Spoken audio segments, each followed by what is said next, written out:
আসসালামু আলাইকুম। এই আমাদের আজকের এখানে কোরবানির ঈদ। আমাকে আর বাপে দুম্বা নিয়ে এসে, তাই দুম্বা আমরা এটা কাটলাম, কাইটে এখন পাক করার জন্য রেডি করতে আসি। এই দেখেন চুলো জ্বালাই দিছি, মশলা দিয়ে দিলাম। ঠিক আছে, প্রবাসী জীবনটা খুব ভালোই লাগতে আছে, সবাইকে মিস করতে আছি কিন্তু কাছে পাচ্ছি না, অনুভব করতে আছি। ঠিক আছে, আপনারা দোয়া করবেন।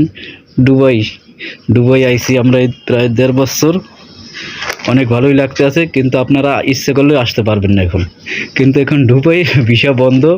ঠিক আছে, সবার জন্য না, আবার যদি কেউ আসতে চান পরবর্তীতে যোগাযোগ করেন আমাদের সাথে। ঠিক আছে, আমাদের চ্যানেলটা ভিডিও লাইক দেবেন, সাবস্ক্রাইব করবেন। ঠিক আছে, ওকে, আসসালামু আলাইকুম। আমাদের রান্না প্রায় শেষ পর্যায়ে আছে।